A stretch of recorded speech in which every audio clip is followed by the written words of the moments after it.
Tom Thomson was an outdoorsman, fishing guide, and renowned Canadian artist who produced a staggering body of over 500 works of art in just 5 years. He spent much of his time living and working in the wilderness, often alone, from 1912 to 1917. And his experiences in the wilds of northern Ontario informed much of his artistic vision. Although his life was tragically cut short, he managed to create some of the most iconic works in Canadian art history, inspired the art movement called the Group of Seven, and became a legendary figure in Canadian culture. On July 8, 1917, Thomson left Mowat Lodge on Canoe Lake in Algonquin Park in a canoe, planning to spend a few days painting and fishing in the area.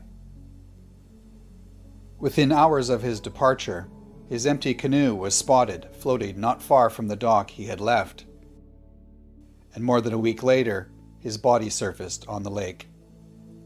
His untimely death helped transform Thomson into a cultural icon. Thomson's body showed signs of trauma, including a head wound and a broken collarbone, leading to speculation that he might have been murdered. However, the official cause of death was listed as drowning. How Thomson died, who found his body, its condition, and even its final resting place all remain uncertain. Some propose the cause of Thomson's death was an accident resulting from bad luck, while others suggest suicide, and still others point to foul play resulting from a conflict over debt, a love interest, or opinions about the war effort. Several theories have been proposed to explain Thomson's death. However, there is no conclusive evidence to support any of these theories, and the circumstances surrounding his death remains a mystery to this day.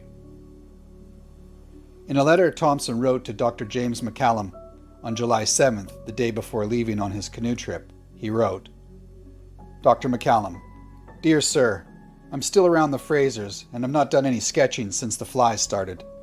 The weather has been wet and cold all spring, and the flies and mosquitoes much worse than I have seen them any year, and the fly dope doesn't seem to have any effect on them.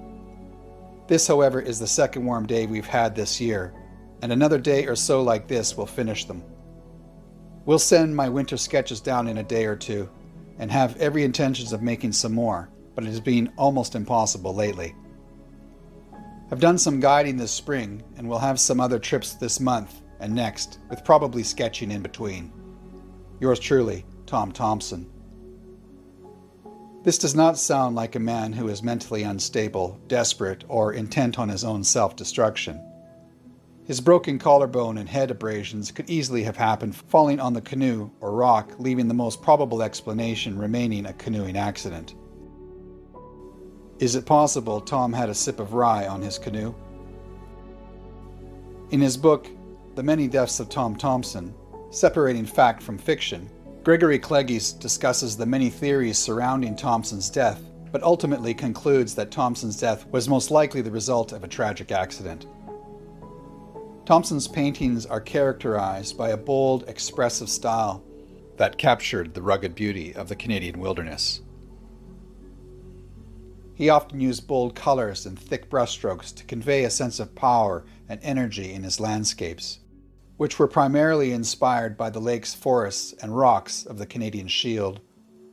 His paintings, like his lifestyle, reflected a sense of strength and assertiveness, while he also demonstrated a sensitivity and attention to detail and a deep reverence for the natural world. Thomson's art was influenced by a variety of sources, including other artists and the broader cultural artistic trends of the time. Thomson was also known to be a fan of Scandinavian art, particularly the works of the Swedish painter Audrey ZORN. Thomson's use of bright, bold colors and loose brushwork reflects the influence of Impressionism. Like many artists of his time, Thomson was inspired by the simplicity and elegance of Japanese woodblock prints. His use of flattened forms and bold outlines may reflect this influence.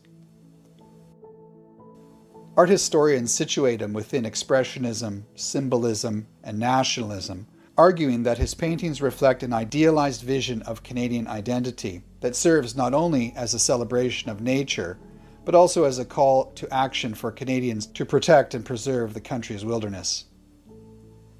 Audrey Saunders wrote of Thomson, "Tom Thomson always headed for the Mowat Lodge when he came to the park, and often helped out, usually as a guide for fishing parties, but often, especially in spring and fall, he would turn his hand to anything, from drying the dishes to patching the roof." While we are unlikely to ever solve the mystery of Thomson's untimely death, with a rugged movie star appearance, woodsman's skills, and staggering artistic output and talent, the legacy of Tom Thomson has left an indelible mark on Canadian culture for generations that followed. His skillful everyman character rings familiar for millions of Canadians, while it is hard to fathom what he might have produced had he lived to old age. His enormous influence on the Group of Seven and generations of artists cannot be understated. See links in the description for sources and for more information. Please like and subscribe if you found this thought-provoking, and as always, thank you kindly for watching.